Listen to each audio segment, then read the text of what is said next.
It's us. Your dads. What's up? We're back, Cole. We're back. Back from Los Angeles, California. Wow, what a city! What a Los Angeles, Cole. That Angeles is. What a city of angels. Oh man, I'm still tired. I'm like still worn out from this trip. Yeah. I had a terrible flight Yes. home. Yeah, I haven't even heard about it yet. Yeah, you don't even want to, but No, the key is I had a flight because we went to Los Angeles and now we're back. that's right. Super It's exciting. There's a lot of it's a gray lining on a silver cloud. Nice. I like it. We are just as creative as ever Yeah, now that we're back. we're recharged. We're exhausted. I got a cold, I guess. Oh, you got airport sick? Yeah, and you know nowadays airport sick can mean any number of things, including. Let's get some bits in the chat for coronavirus. Yeah, great. I'm gonna need more than bits if that's what I picked up in LA. Oh, you poor guy. You poor guy. Anyway, Cole, what is this show called? This show is called 100 Talk. Welcome back to it. I'm called Cole. I'm called Jordan. And you're called our kids. Welcome to episode 452 of 100 Talk. No, nobody counts the episodes. We don't do that. Some enterprising fan out there would like to count. They shouldn't. They shouldn't. Yeah, I am so firmly against the that whole concept. I can't even describe it. So Yep. I don't know who started that, but Dylan bringing the bits because I got a thing from the airport. Thanks, Dylan. Making me feel better already. There we go, Dylan. Well done. We can always count on Dylan. Can, no doubt. All right. Well, what are we going to talk about today? Today, we're going to talk about our trip a little bit. Yes. We're not going to, we've already done that a bunch, but it was so amazing that we will continue to, but we won't do it that long. Rest of the split. Probably. And then we'll get right into the games after that, because that's why we're really here. Yeah. We'd come back, talk about a 1-in-1 weekend. Yeah, and we've got some listener takes, listener questions to go with the stuff that we've got prepared for you guys tonight. So should be a fun time. As always. Well, where do you want to start about this trip? So if you don't know, I don't know how you don't know because it's all we've been talking about, but we went to LA. We were fortunate enough to be guests of 100 Thieves while we were there to see the new 100 Thieves Cash App compound. Whoa. Which is just as amazing as you thought it was. Yeah.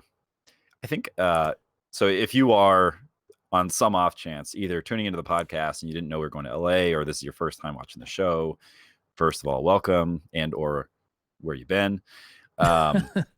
Second, there's a ton of content on our Twitch page that if you're interested in catching up on the festivities, really that's probably the best place to go because we did a bunch of content while we were there.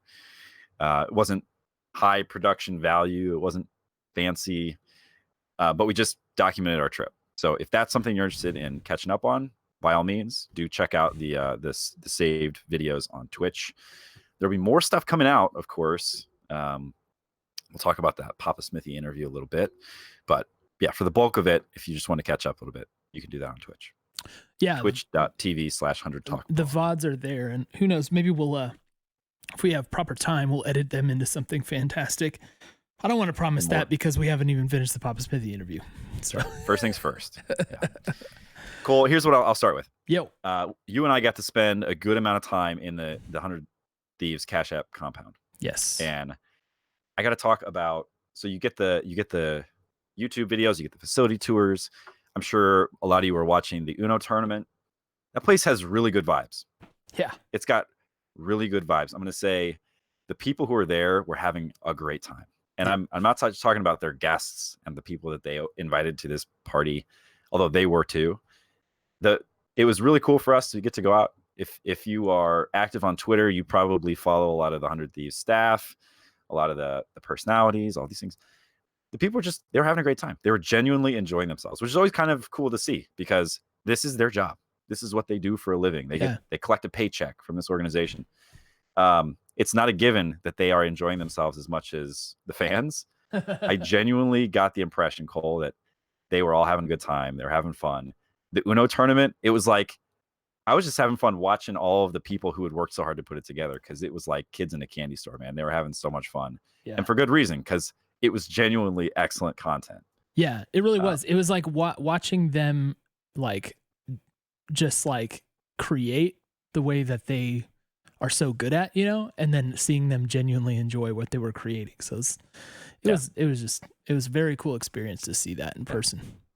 Hard work pays off. Another impression I took away. Can I go again? Yeah. Not only the people that we know who are attached to the organization. This is a big weekend for them. Obviously, there's a party. There's a big live show. All this stuff going on. That is a space that attracts notable people. Yeah. There. It was overflowing with people who, some of them you look at and you're like, you know, a few people I was like, I know that person is quite famous. Yeah.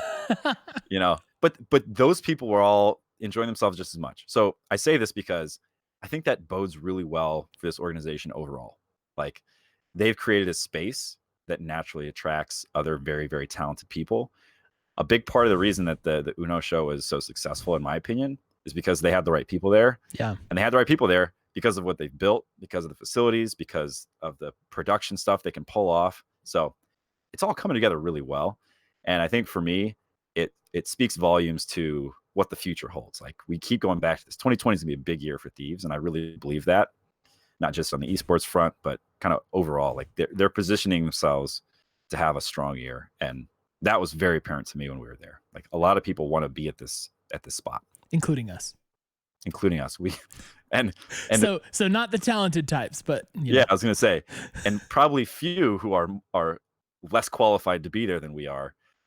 But certainly, Cole, we felt incredibly welcomed, which again says a lot, because the organization goes out of their way to make us feel welcome, which is awesome.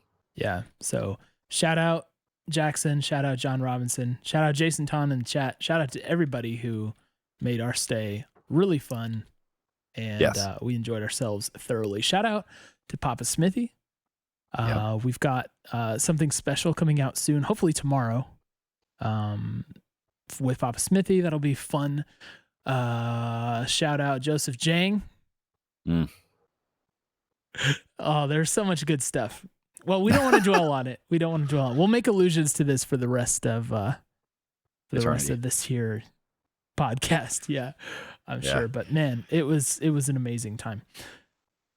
That said, what was the reason we were out there for real? The reason we were out there was to bring the buff.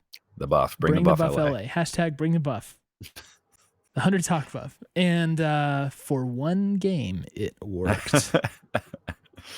Cole, we're 1 for 1. Our all-time record stands at 3-1, Cole. I don't feel bad about that. I think that's a pretty good record. Yeah. We're all right. We're hanging in there, man. Cole, if this were the LCS standings, we'd be at the top, toward the top. Yeah. Not the tippy top, but we'd be up there. We'd be up there. We'd be in contention. Yeah. And I think what we decided to do is convert it into a soul. So the buff is now 3-1. 100 Thieves have one more. Well, they only need one more victory to invoke the 100 talk soul. Yes. Chat, correct. You can decide what the 100 talk soul does, because off the top of my head, I cannot. But the good thing about that is, hey, 3 more opportunities to claim the soul before their opponents do. So right.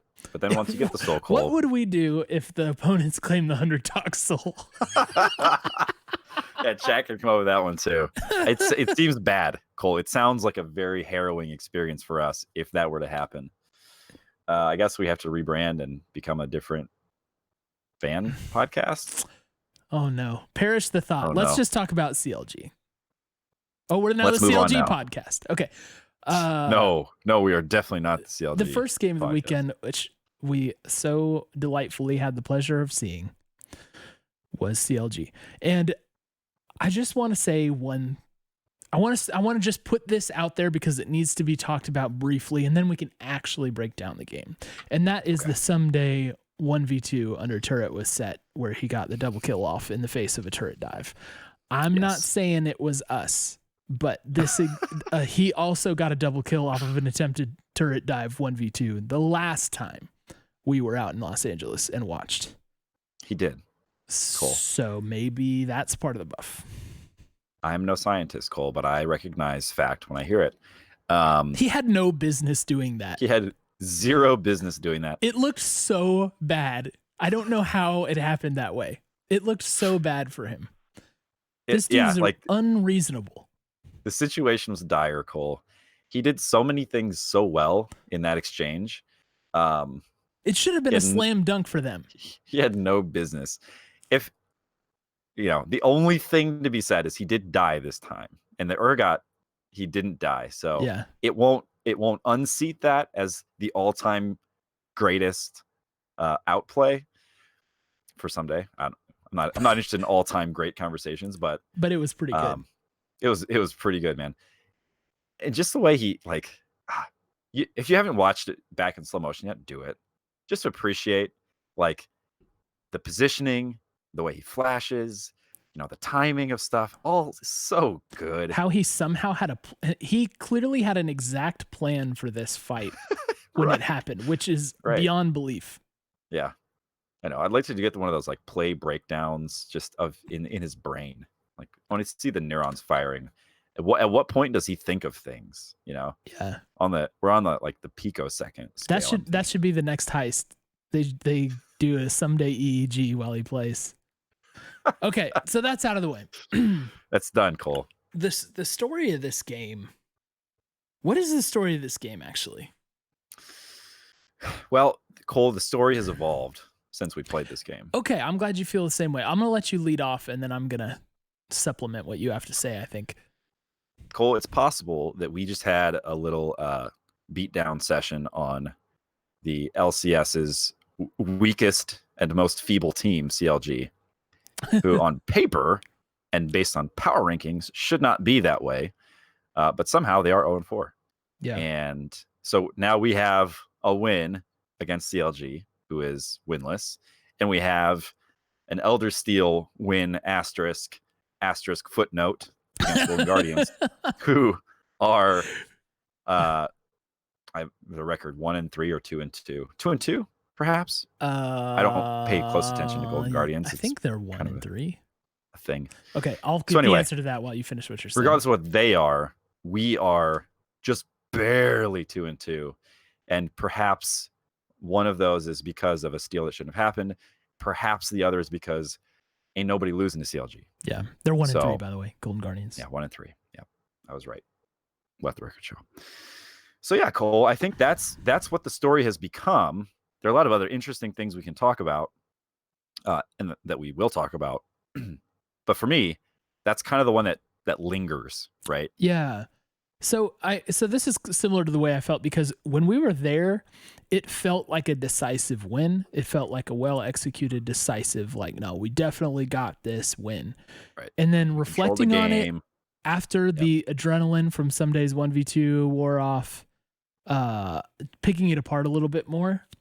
Yeah, we got to be more objective about it. It wasn't a dominating win. In fact, it was kind of close to a throw at one point. Sure. There were lots of things that made this game closer than it should have felt. I wanted to say. So it's almost like, the Ryoma play early on, I think is kind of symbolic of the whole thing, because what happened was almost an unbelievable moment, right? Now, of course, I'm talking about when Ryoma almost solo killed Crown in mid lane. Yep. Cross that one off. Out of nowhere, right? All of that damage came out of nowhere. He kept going forward. He took him down to 5 health to where he was trying to heal up, and Meteos was there. And if Meteos just lands the sword on the E from the Jarvan, get the flag. That's all. The flag. That's all he needs, and that was the flag does and the flag misses. Negligible damage, and that would have been kind enough of like to stealing Baron with an Ash splash damage ult. Almost as if someone were to ever do that, Cole, which is impossible, as we know. Yeah. So it was for me, it's that play actually meant a whole lot, and the fact that it didn't go through, significantly changes some things. And it's all narrative related, right? Factually, it doesn't mean much. We still got the win. Ryoma popped off in that game. He was what, 4-0-7, I think? Yeah, 4-0-7. 4-0-7. He looked great on Zoe.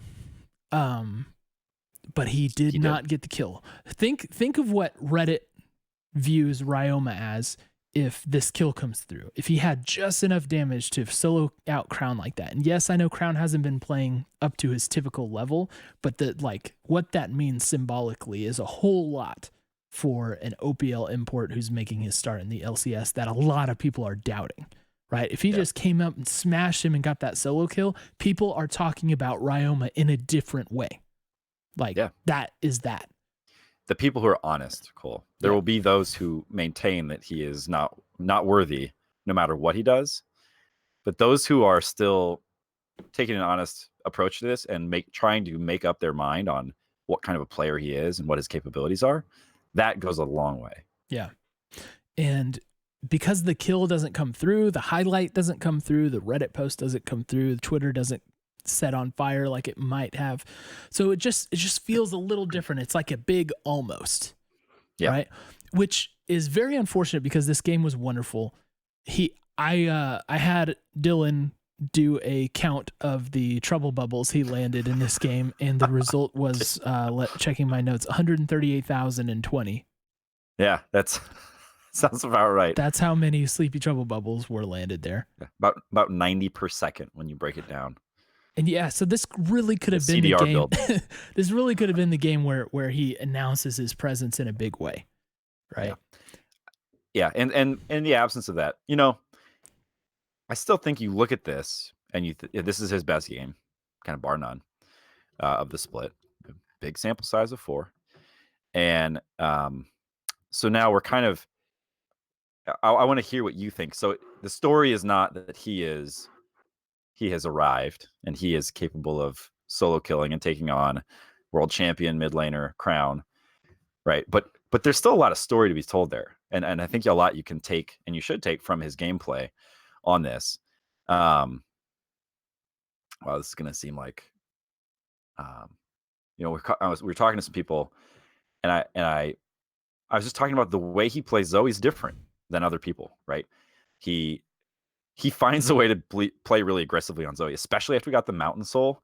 It was like, that was like his permission to just jump in and get in the face of people. He was portal jumping into such like what would have otherwise been very reckless situations. Yeah, because he had that shield. So getting back to this mindset thing, right? Of here's a guy who knows the limits of the champion and what he can do, and really pushes him.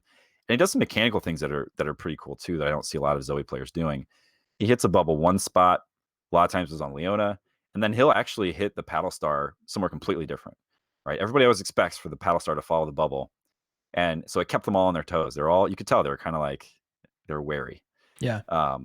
So I think for me, a big part of the narrative for this game is it was almost a huge thing, but it was definitely a very impressive performance.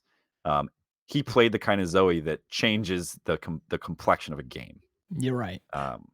Which Zoe can absolutely do. You know how there's kind of, when you watch Zoe being played, I mean, even to me, even in like LCK, LEC, LCS, there's like a rhythm to it, and you watch it and you like know what the portal jumps feel like, what the paddle stars feel like, and his rhythm is just significantly different with Zoe. Yeah. And I think that caught a lot of people off guard.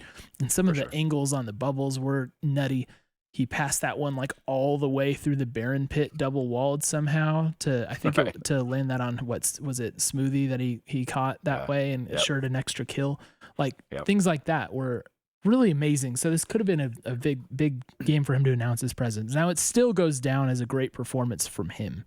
And you would say that he might have been, I mean, Cody had a wonderful game also.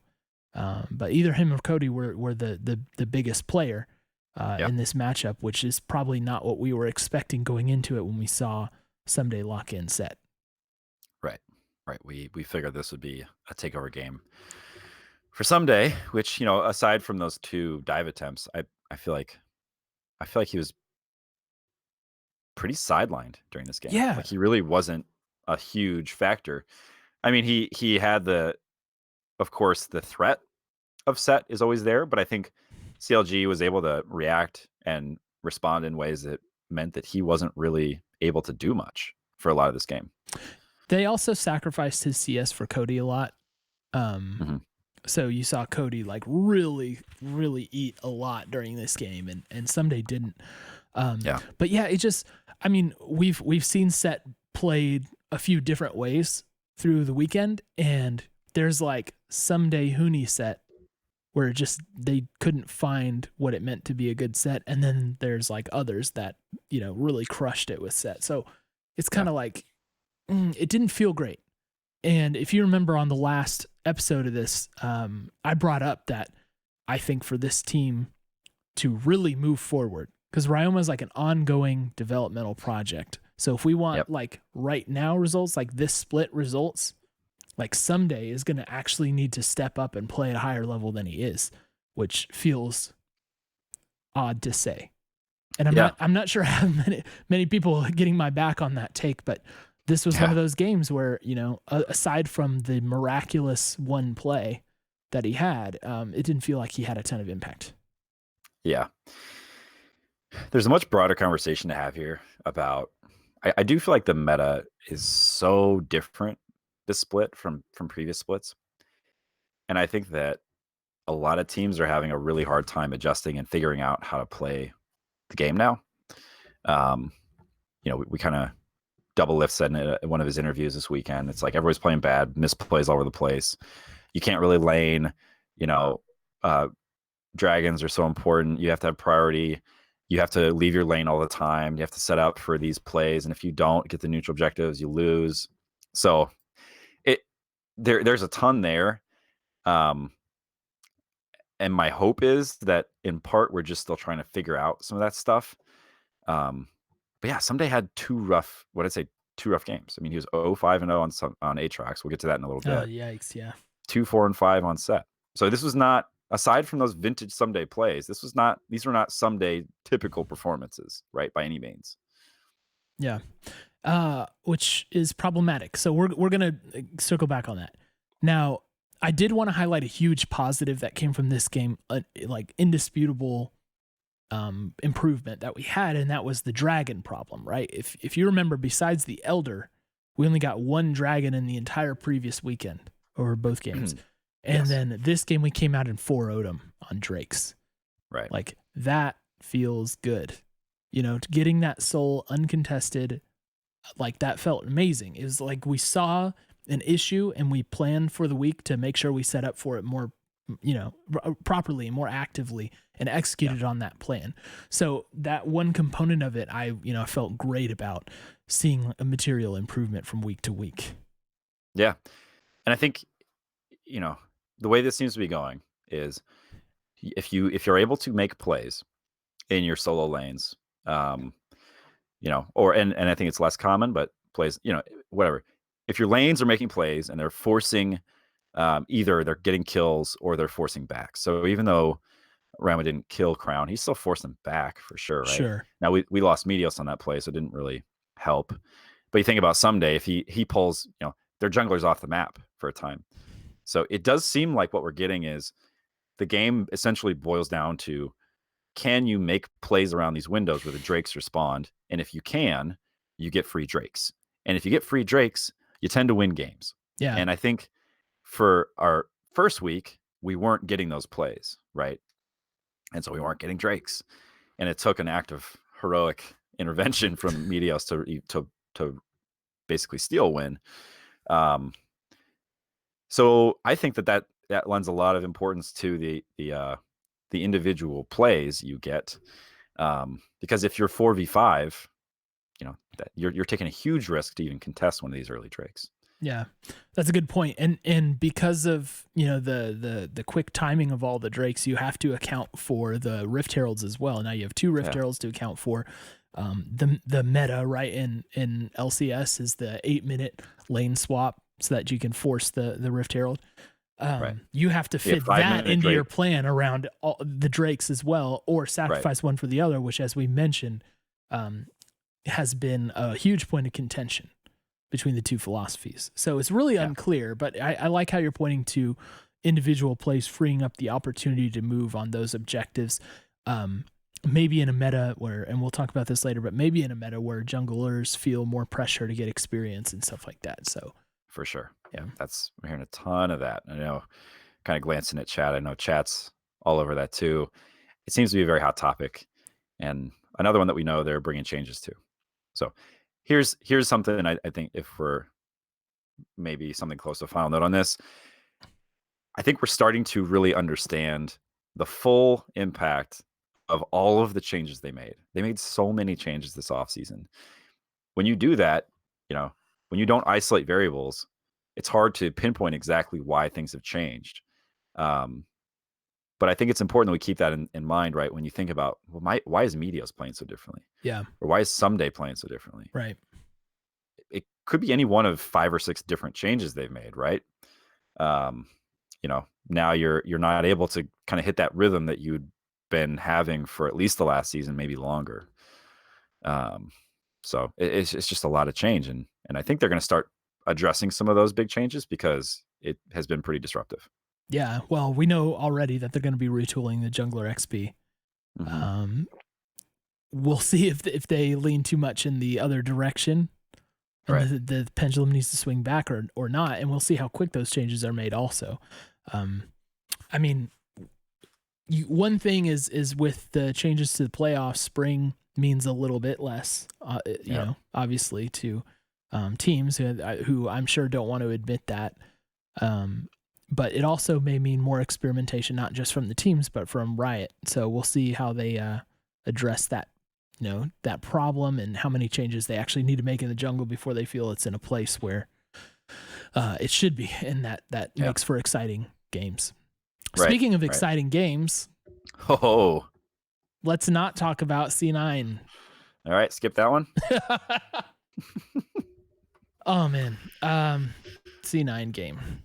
C9. Well, actually, and just to, I just want to underscore one more thing about CLG before we do that. So you said at the beginning, we were talking about how much does this win mean, and at the end of the day, it's like, we beat a team we definitely should have, right? And we didn't do it by that much.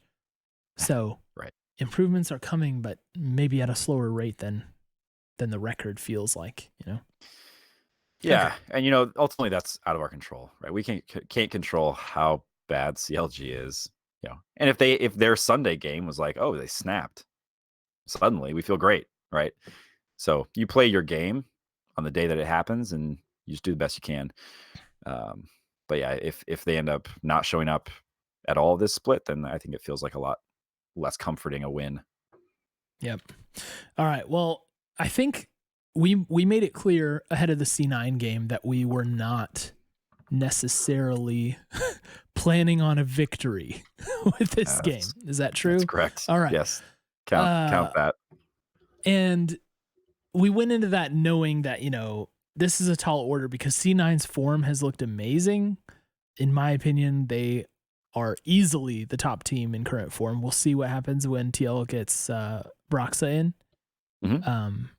But yeah, until then, this is C9's league that we're playing in.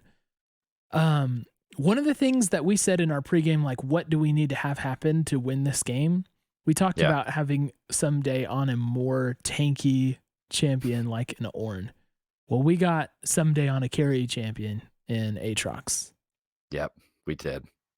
And as you mentioned already, that resulted in an 0-5-0 score line.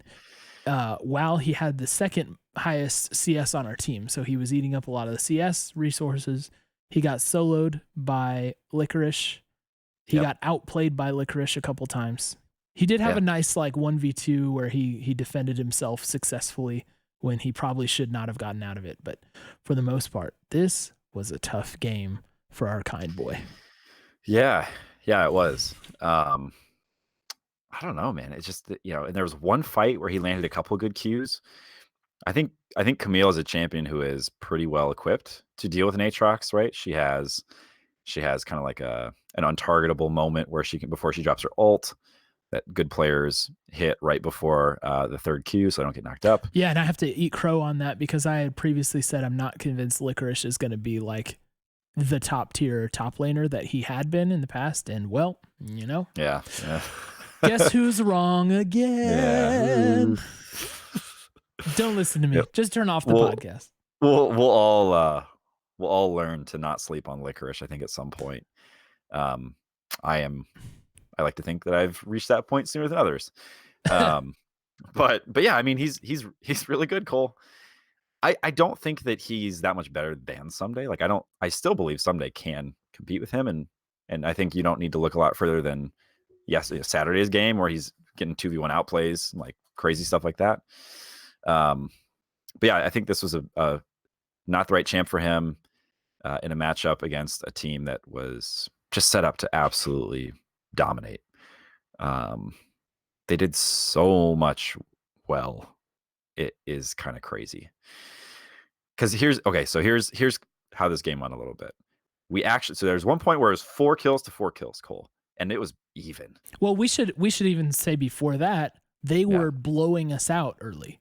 They had like a 2,500 gold lead within like 9 or 10 minutes or something like that. All right. So backing up even further, we were not like, we didn't open this game particularly well. But then, like you said, we showed a flash of some grit and actually pulled close to even with them, even in kills. I think gold went down to like 600 lead in C9's favor. But after a massive gold lead, it really felt like like a change in momentum. In fact, to the point where, and you can hear, I went back, you can hear this if you listen very carefully in the VOD, where I screamed out in the audience, anything's possible. Unfortunately, that didn't continue, but yeah. As you were saying, sorry. Happen. Yeah. As you were saying. No, yeah. It's a good reminder. So we showed a lot, and about halfway through this game, I was like, we made him work for it. Like we kind of put up more of a fight than some other people have. That's for sure. Yeah. So here's what go ahead. I was just gonna say it was. Do you remember in spring 2019 where we would get down and it felt like we weren't even trying in the game anymore? Like it was just we were rolling over every time. And then when we made some substitutions, like Fake God was in there, and it was like, oh, you know what? We're still losing, but it feels like we're trying harder. It feels like there's some grit there. Like in this game, there was true, genuine grit displayed early on in the face of an overwhelming opponent. Right. And that. So it's like it's so difficult because we're in this place where we're 2-2 and we're not looking that great. Our record's better than it feels we are. But we're getting flashes here and there of promising things, right? And they always manifest themselves in different ways. It's not always the same. It's like, oh, okay, Ryoma had a great game here. Oh, Ssumday did something here. Oh, look at how we responded to the early game. It's never really consistent, and it's hard to track if those things are going to build and continue. But I suppose that's the nature of week 2. Anyway, just rambling about that. No, I mean, I think you're on the money with that, right? Where it's hard to not. I mean, it's hard to not start at this point. You got 4 games. It's hard to not get ahead of yourself a little bit. Yeah. Right. Yeah. Because you start to have some separation in the teams. You've got the very clear front runners. You've got CLG at the bottom, a couple 1 and 3 teams. I don't know, man. I don't know. Well, we need to go to the draft because a lot of people in chat are talking about that, and I had some notes on that too. Yeah. Many people felt like we were outdrafted in this game. I think, like you said, you said earlier, the Camille pick was smart into the Aatrox. The Morgana pick ended up being a really, really good pick against the LeBlanc. Yep. And one that, if I'm being honest, I'm not sure we expected. I mean, I didn't. I'm silver, but I didn't. But it kind of looked surprising to us, right? And Niski really looked great on Morgana. He was 5-0-9 on the game and was super impactful, super disciplined with it. A solo kill. It's like, it's not easy to push people around as Morgana as a solo laner. You know what I mean? Yeah. And he made it look really good. And then one of the other things, like leaving Aphelios on the table, we had the opportunity to draft Philios and we did not. Yep. Meanwhile, they get the other OP bot lane pick in Senna. So, it felt like they were maybe more prepared for the draft than we are. That's I hate saying that because it's been such a cop out thing over the years. It's like when you lose, it's the draft was better from them. But this is one of the instances where it did feel like, man, we really came out of that draft behind a little bit. Am I wrong? Well, no, I mean, and when you just look at that team, right? Like they've got, so Vulcan ended up being an absolute terror on the Nautilus. Yeah, he was so insanely tanky and would just stand at the front of their team and throw hooks out. Got probably like, I don't know, 4 different flashes, it seemed like. He'd hit his stone plate and Cody's bullet time would do absolutely nothing.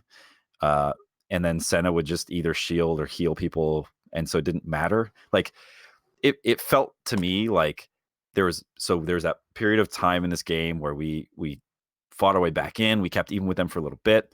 And then their team comp just started to work. Yeah. Right. It was just working on all levels. And it felt like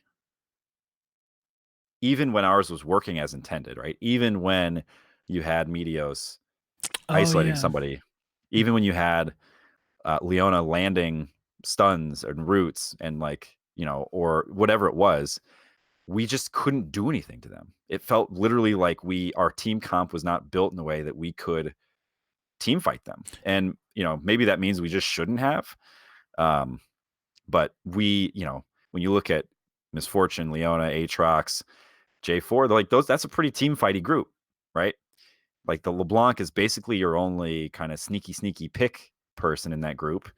And as I was sitting next to you, I was like, hey, there's nothing that feels worse than being a LeBlanc who cannot hurt people because you distort over a wall and like surprise and do nothing. And then you just have to run away. And that's basically it. That's all you can do in the fight. Yeah. So it felt bad. Yeah. It felt bad. And like just more on what you're saying. I mean, you look at the CC abilities that team has to like lock people in place so that Cody Sun can ult them. Yeah. It's wonderful. And it even worked, several times. But guess what? The ult did 0 damage. It was like it wasn't even happening. I know. It was so discouraging. Yeah, it was very discouraging. Very bad. Like one in particular, a little bit later in the game, it was like, I'm not sure he registered damage to anybody other than a little bit on Nautilus at the front. Right. I'm thinking probably the same one where I think he was down like behind Dragon Pit or something. Yeah. Just bullet timing in that very narrow channel. And I think they were all in there. And it was like, well, so okay, good try. And then, like Lee Sin jumps in and kicks him into just a circle of 4 people and he's dead. Like that's how that fight ends every time. So it was frustrating, man. It really was. And it does feel like one of those games where when they came online, there was absolutely nothing we could do. Interestingly enough, it's like if you go through and think about how the players played against each other, it's like everybody outplayed us. Like in every lane, we got outplayed. Like I can't point to one. It was like, oh yeah, he played better than his lane opponent. It was just tough, and some of that you wonder is draft. I mean, C9 though has incredible players, like incredible level of talent. So you can't like just all pin it on the draft. Like they're doing their work, but man, it just did not feel good at all. And especially this week, I think because of that double lift interview, but I think a lot of people were feeling it anyway, right? Does the meta suit this team is a question. Like the meta's impact on how teams play is always very big, and maybe this just isn't the right one for us. Yeah. I don't know. Will we get to see Cody on Senna or Aphelios? I don't know. We had the opportunity and we didn't do it, and we paid the price. Ryoma was probably our most effective player during that game, if I'm being honest, right? I mean, I'm not super convinced, Cole, that if Cody were on Aphelios, it would have made a big difference. Because you think about their ults are sort of similar in that they hit a team fight and do a ton of damage. They burst people. One is an instant burst. The other is if you stand in this for long enough, you're in trouble. I think what we probably would have seen is he would have hit the ult and then and we saw this happen with Aphelios over the weekend in other games. You hit the ult, and everybody just kind of like moves on with their day. Yeah. And then you are in a bad spot because you need that ult to kill people if you want to survive a fight, right? So I don't know that it would have made a big difference, to be honest with you. I think there was just something about, I think it was a team comp issue. Well, and I mean, mean, maybe we like, can build a comp around better meta picks. I mean, some of the people in chat are saying, please don't play Senna. Senna doesn't have this. Senna doesn't have that. Well, guess what? We played a Senna in this game, and that Senna went 5-0-13.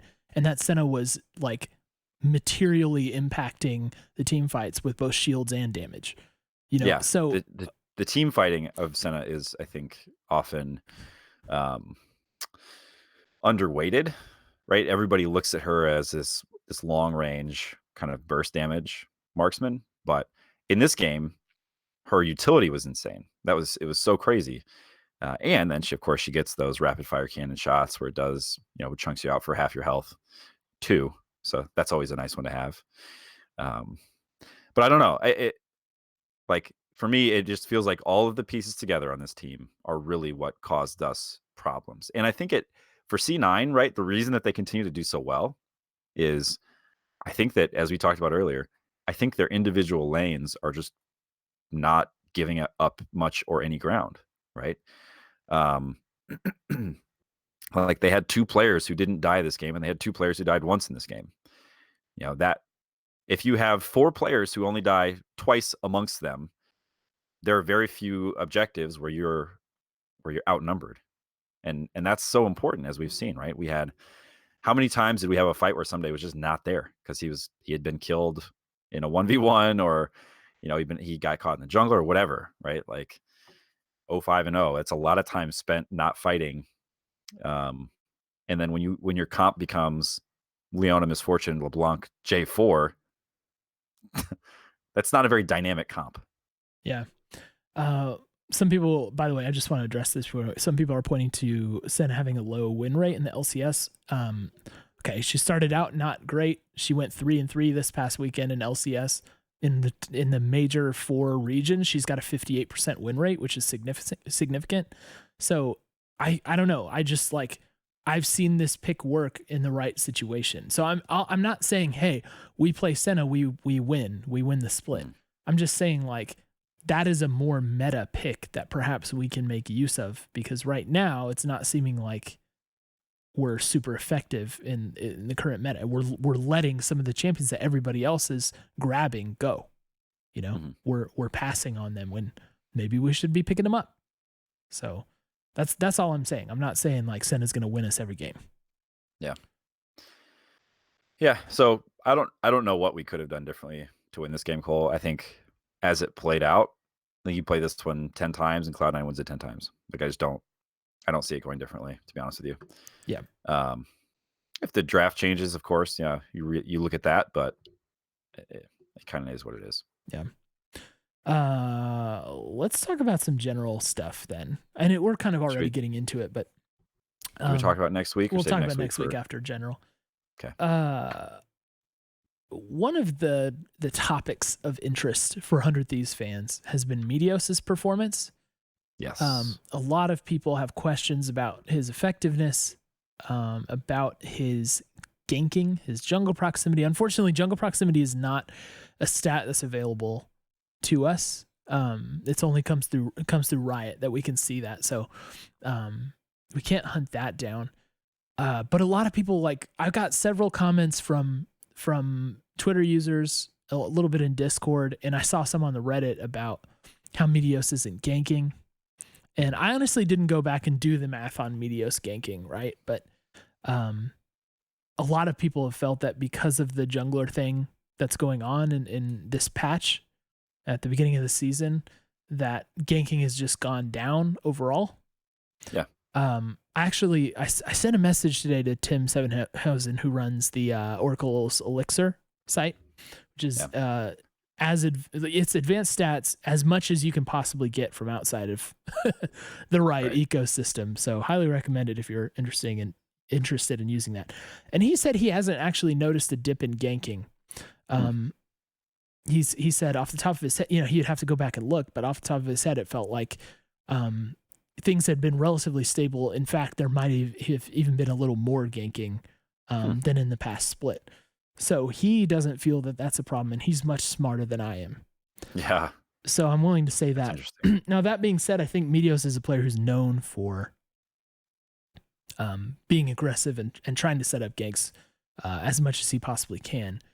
And given his performance last split, he's someone that people are pointing to and saying, is this just him underperforming at the moment, or is there something going on? We did mention he was apparently sick in the week leading up to week 1. He seemed fine this week. But what are your thoughts, takes on Meteos in the jungle? We saw him on Jarvan both times this weekend. Thoughts?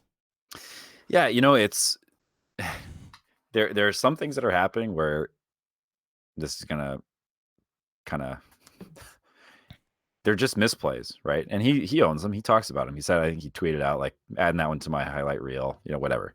He's joking about the it. miss kill on Crown, you mean? Yeah, the miss flag, or all of the different things that happen on that. Those are just kind of like, those are head scratchers. I'm not sure what that is. I don't think you can explain that through any meta changes or like, well, there are souls now on the dragons, right? So that's probably it. I don't think that's likely the reason behind that. I think that those things will remedy themselves, and we've seen him play games where that's not an issue, right? So I'm not worried about that. That has to get figured out though. Like, and I've been trying not to say this for the last minute and a half, but like some of the stuff looks a little bit like the Huhi stuff, right? Where you're just like, I think that's just a misplay. Like, I think that's just a mechanical error. Like, he's somebody who we know can perform at a very high level. So gotta see him get back to that point for sure. The not ganking stuff, I'm also kind of at a loss on. I had assumed that it was because, some of the common knowledge on that, right, is that, and I've seen people mentioning this in Twitter and stuff too. Jungle experience is lower. You have to spend more time farming if you want to keep up. The time you spend sitting in a bush waiting for the right moment to gank is time you're falling behind. It's just a higher risk reward, right? And so it feels a little bit like that has been his involvement in some of these earlier games, is just power farm, or like running clears until he can get to the point that he's able to join the team fight stage. I think to be more precise, it's like, unless you're successfully ganking, you have to farm to get an XP. So if you have like 100% trust, right, that you're going to get those kills in, then you probably feel, that's desirable to gank those lanes and get that XP. If you don't have as much faith and confidence, then maybe you're hanging out in your farm. Yeah.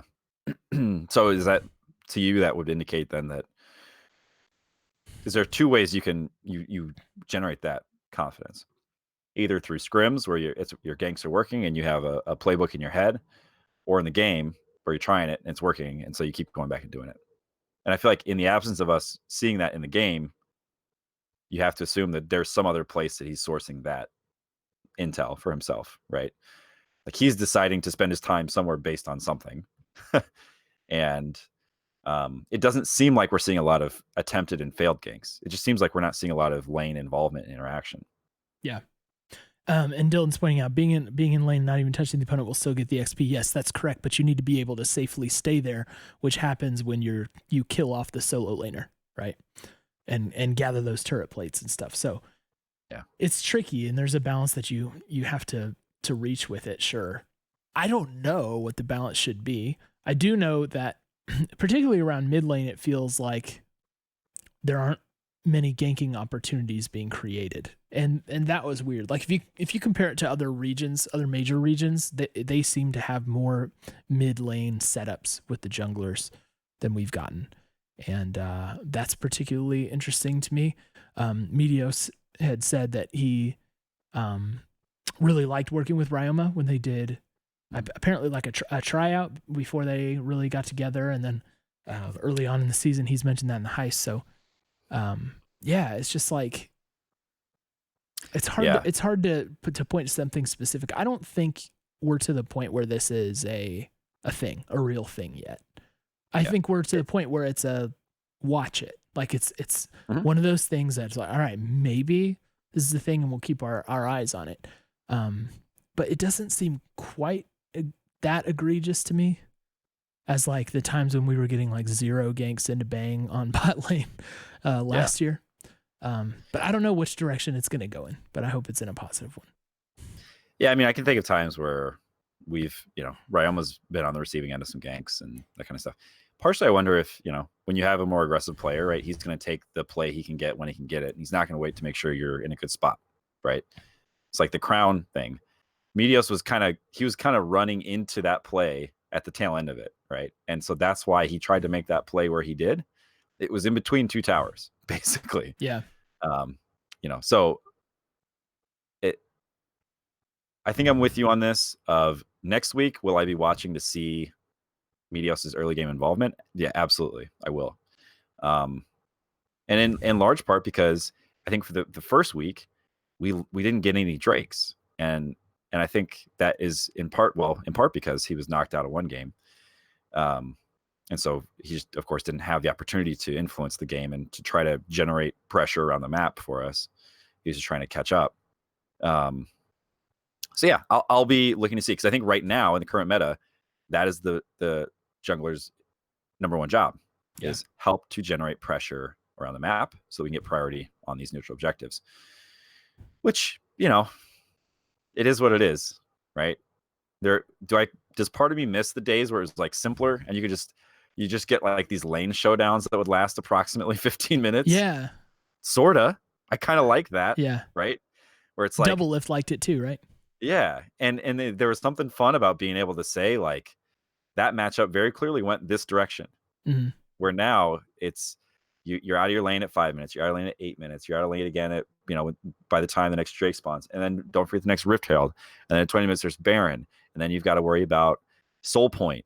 And then it's Elder. And then there's another Baron. It's like, it really is constant, which forces a lot of fights. And might be part of the reason that this Cloud9 composition felt so dominant, is because they were always able to cobble together just this brutal team fight, right? With the Nautilus there and the hooks and the sadness, Cole. Yeah. Well, there's one other player you had some notes on, and that was Stunt. I have my thoughts on this guy. I'll let you make your point, and maybe I'm interested to see if we've been thinking the same thing about him or not. Okay. Here's my thoughts on Stunt. He had a very effective game on Recon. He went 1-2-9, and it was cleaner than his previous Recon game. Sure. And this is the game against CLG I'm talking about. Right. So did a good job. Had some excellent plays. Right. Had some great knockups, some good quickness. Like, I think Recon is one of those champs that he feels comfortable on, and you can tell it shows. And I was just going to point out, I think he single-handedly won the final team fight in that CLG game. Right. He got a really nice ult and a 3-man knockup off the back of it, and it was very legit. It shattered them. It was very good. But Leona 2-6-1 against Cloud9. I mean, Stunt dies a lot. He dies a lot in general. He died the most in that game. I'm always hesitant, Cole, when I talk about supports to say this person dies too much, because I think if you are trying hard as a support, you're often in a position where you got to stick your neck out. And so I'm not going to pass a really harsh judgment here, but I do just want to note that it was not, it was not a great game. Yeah. Yeah, he died at key moments. Red Factor 3 into Twitch chat says Stunt makes some solo plays without confirmation, it feels. And that's kind of how it felt during the C9 game to me.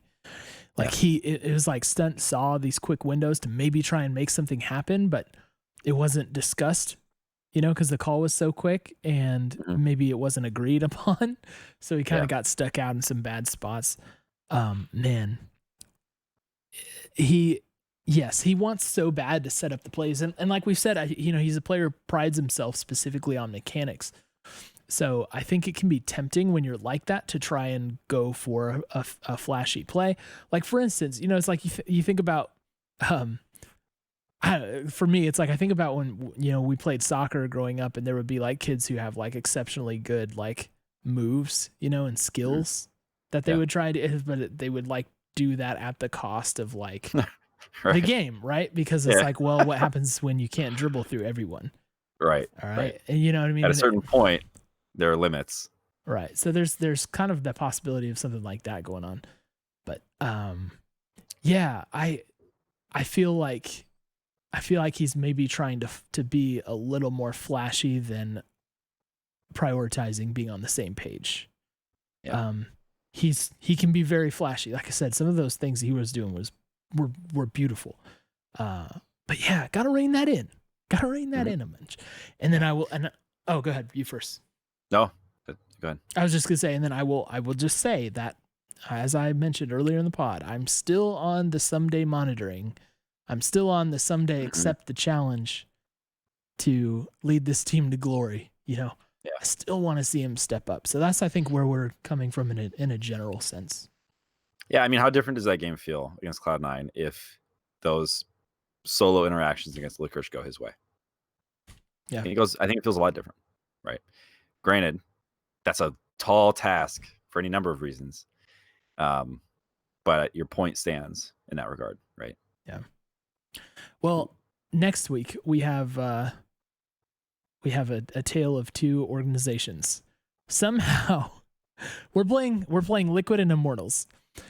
Yes. Where it's somehow Team Liquid finds themselves at 2-2, and somehow Immortals find themselves at 2-2, but in different directions, right? It's like we thought Team Liquid would be 4-0 at this point. We thought Immortals would probably be 0-4 at this point. I think Immortals are like us in the sense that they have a better record than they probably deserve. Yeah. And that makes me nervous about it that does game. Indeed. Yeah. Yes.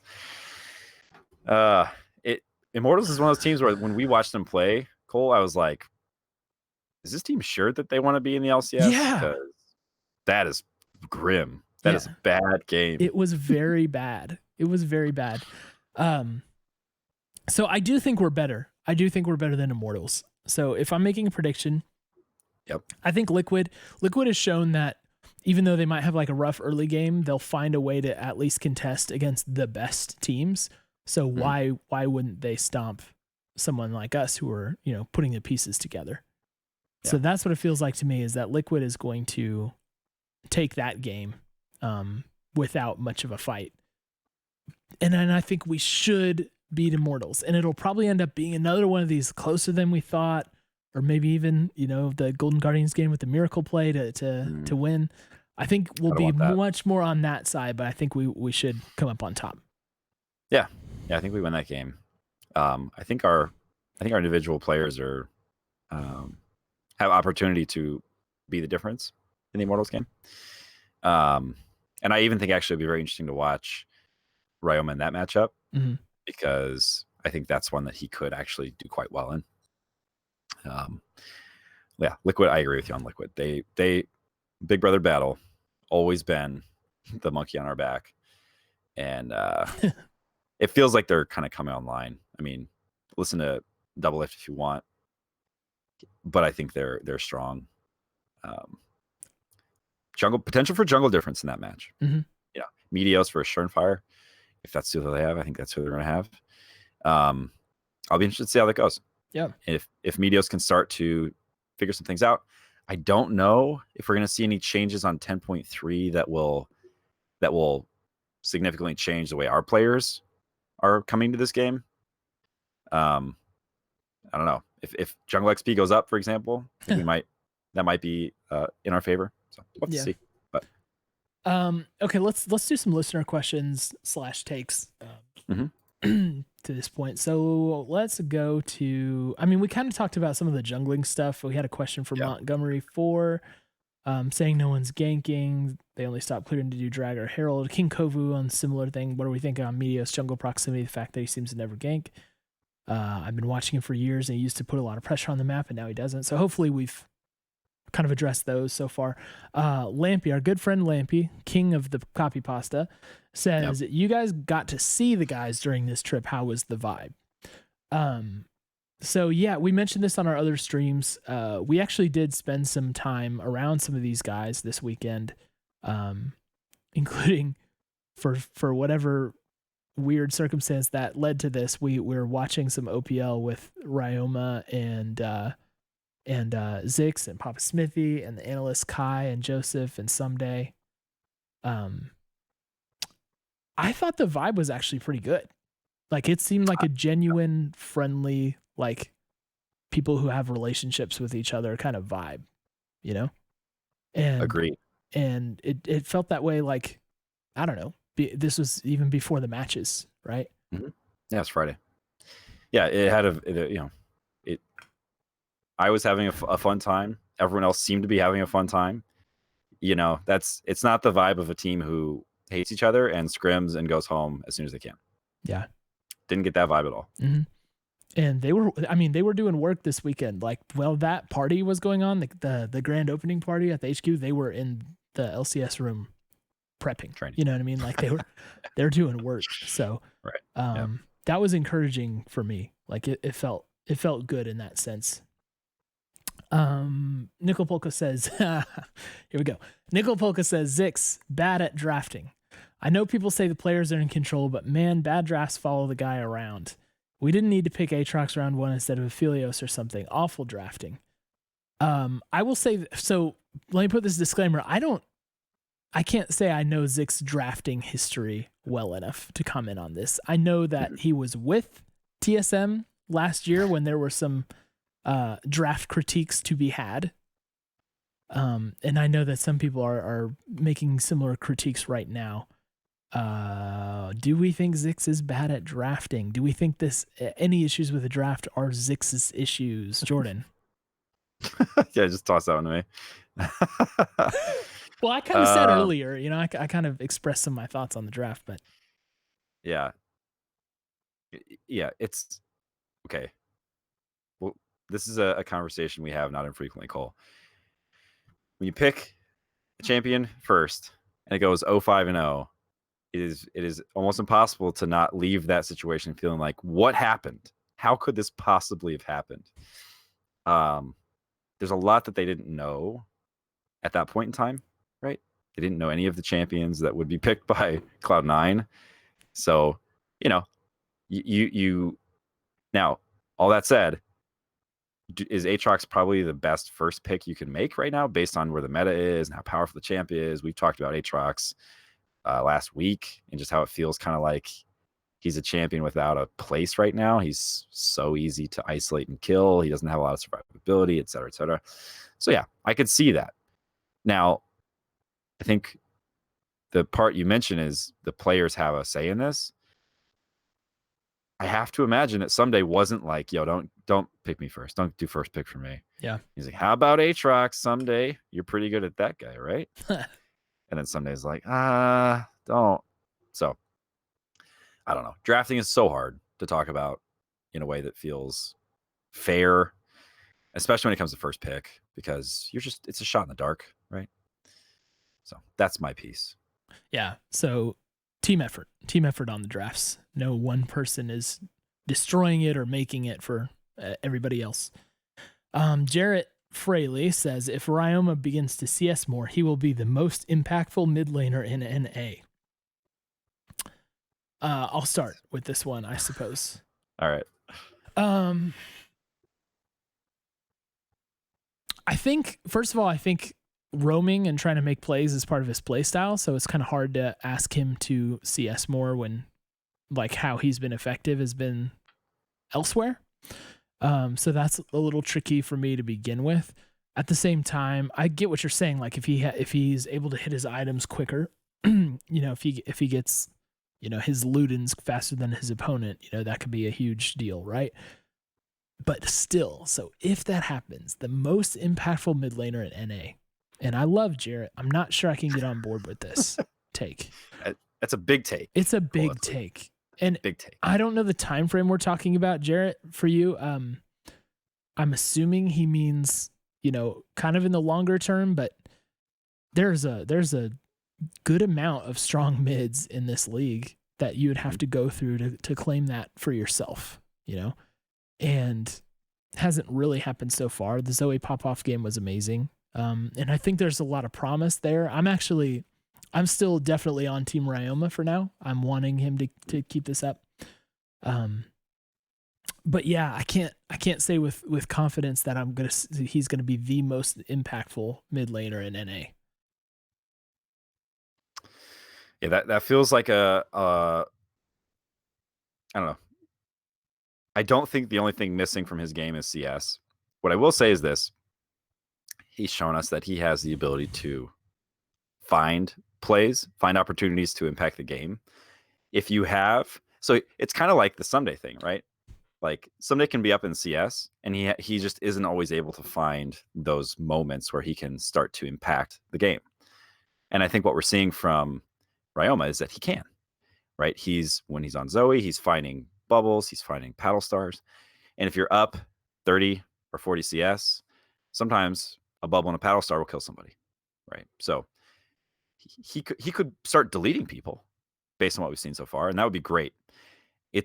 What I'll say is he's going to need to keep his CS going, and he's going to need to get better in lane, and I fully expect that he will. Yeah, if he hopes to remain relevant, especially if we continue to put him on these types of champions, because it's all about your relative power. Not champions with, like, Zoe, of course, has the sleep, but Zoe can really take over a game when she can delete people and not just put them to sleep, right?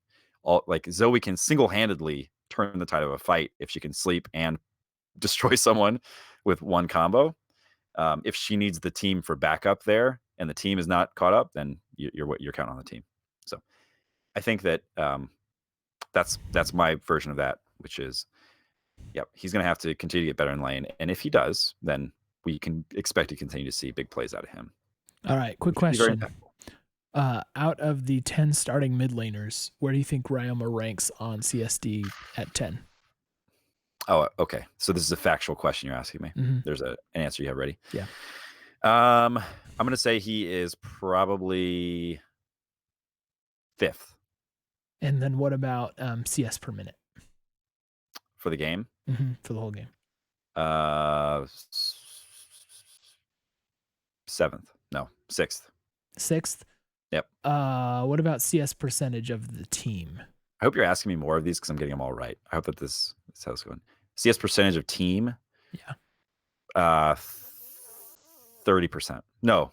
No. I mean, like, what rank out of the 10 mid laners? Oh. So, like, the mid laner has eight. Yep, so much share. Okay. Yep. 8th. He's last in all of that. Oh, 10. He's 10. Okay, he's got to get better at that. Oh my. All right. Will he? I think he will. I think he'll start laning with more confidence, especially because he started off shaky. But right now, yeah, that's definitely something to see. It's just hard to chart a path forward for him so far, but I got faith. I'm still trusting the Papa.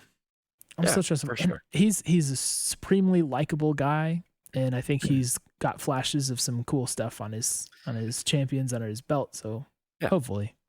Let me just say, Cole, if at the end of week 2 you're ready to untrust the Papa, you're doing it wrong. It's going to take more than 2 weeks, folks. It's going to take more than 3 weeks. I think the fact that we have 2 wins is that, I'm not mad about that, right? Like, we got 2 wins. We're in the middle of the pack. Yep. We are where a lot of the other teams are at in the league or better. So, if we want Ryoma to keep getting better, we're going to have to keep playing him. We're going to have to keep, improving the way this team works together. And the only way to do that is keep playing with him. Yep. So give him some time. It's early. One final listener thing to address. Boosa7718 says, overall, How do you feel about the team? Do you feel we have a chance to make playoffs once we figure out drafts and meta? Are we, as they say, playing below or above our weight class? I like that last part of that question especially. So two-parter. Do you think we're going to make playoffs, and then are we hitting above or below our weight class with this? Yeah, okay. So first part, do we have a chance to make playoffs? Yes. Yeah, I think for sure we have a chance to make playoffs. I don't think it's a given. I don't think it's a lock. Like, I think we're going to have to continue to work really hard at this, right? Like, I think there are teams in the league who could kind of phone it in and probably still make playoffs. We're not one of those teams. We're going to have to work for this. We're playing below or above our weight class. I do like that too. And I think my sense still is that right now we're playing below our weight class. And I don't know if that's just me being overly optimistic or what. Maybe we have different opinions on what this means to what your weight class is. Because let me ask you a different question. Do you believe we deserve to win against Golden Guardians? Yes. You do? We got outplayed all game until the. Do I think we deserve to? I don't know. Maybe this is just historical. I feel like that's a team that we should beat. Well, in how we played, factually, we did not play as well as they did on the whole, and we got a very nice kind of lucky play at the end to secure the win. Right. So in my book, it's like, we should have lost that one. So that really puts us at 1-3. And we had a couple times during the CLG game where we almost threw. So to me, it's like, I kind of feel like our record, if we're judging by what our record is and what our standings are, we're hitting above our weight class. I feel like we're not, like right now we're tied for 4th, again, early. So there's a cluster, but we're not a 4th place team. I can't say we're a 4th place team. Yeah. So I do, he doesn't specify exactly what kind of time frame we're talking about with playoffs, but assuming he means spring, I still think we're in contention. I still think we can contest for like 6th. Yeah. I think we're in the running, and I'm gonna say I'm optimistic for our chances of that. 4th so it's like 4th place, 6th place, 7th place sounds about right to me right now. Yep, I think that's where I was at too. And I think for me, I just look at this team and I think I expect this team will get better. And I guess for me, that's why I think we're playing below our weight class. Which maybe this analogy is just falling apart in my head, but I expect that we'll get better. Like when I look at the individual pieces, I think we'll get better. I do. Yeah. All right. Let's see. Anything else that we got to hit before we go? Oh, yes, we do have a stream obligation. We do have something. Yes. Before we do that, let me after or before week 2. Sorry, I had to type a message really quick. I want to show off something that was sent in the mail to me. Now, this was waiting for me when I got back from Los Angeles. As you guys saw, we gave Build-A-Bears that came from Holly. So shout out H Lions in Twitch chat. Everybody show some love. What's up, Holly? She put these together and sent them along with us. We gave one to John Robinson for his daughter, and another to Papa Smithy and the LCS team. And Ssumday even tweeted a picture of this, which was hilarious. Well, lucky for me, I had one waiting in the mail when I got back. Look at that. So just look at this. Look at this stylish 100 Thieves bear. Shout out Holly. You see the jersey work here? You see how good this thing looks? Unbelievable. There's more. All right. You see this fashionable denim jacket that it's wearing? Yes. Oh. Do you see that? Hold on. Unbelievable. Look at what else. Trust the pop on the back. And did you see the pins on this jacket?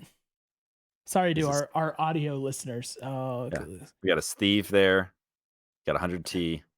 Steve pins exist. That's delightful.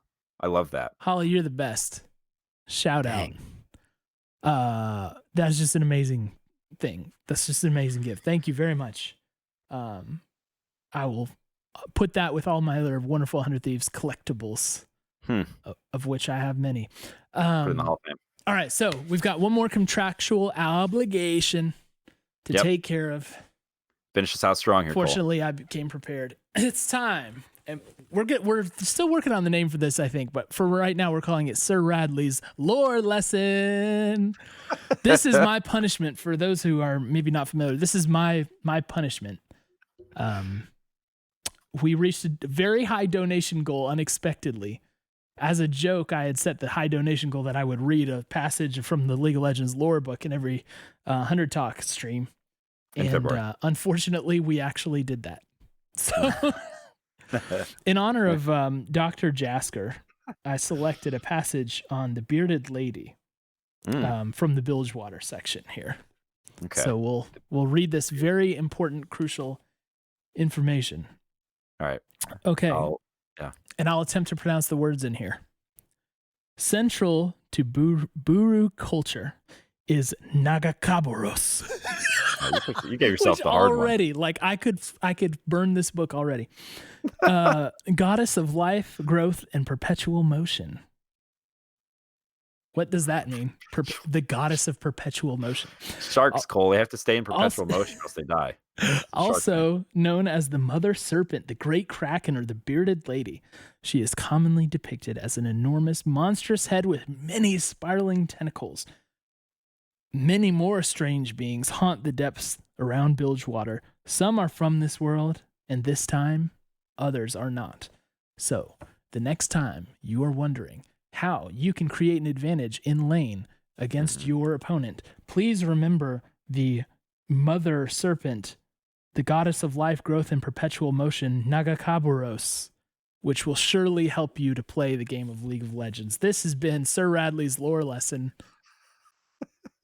Only for playing Pike, though, I think. That's a Pike-specific buff. There's nothing helpful. There's nothing helpful about this. Absolutely nothing helpful. Okay, let's wrap this up. That is a terrible thing that we just did, but we have to do it. We have to do it. Here's what we're going to do. We are going to raid Ssumday's channel here in a second, so everybody hang tight. We'll do this as soon as we conclude the stream. And in the meantime, we will thank you for hanging out with us. More, like I said, more is coming. Hopefully tomorrow we have the Papa Smithy stuff ready to go. It'll be very exciting. And we'll hype it up. It's going to be awesome. When all this finally comes to fruition. We've been working, everybody. I promise we've been working. Thanks again for the LA trip, supporting us on that, tuning into the streams. It was unforgettable. And shout out Oak Boy, shout out John Robinson. Let's wrap this thing up because these copy pastas are getting out of hand. Lampy, you are truly a madman. As always, we love you and we miss you already. Hang around and chat so we can do the raid. All right. Hang around. All right. Love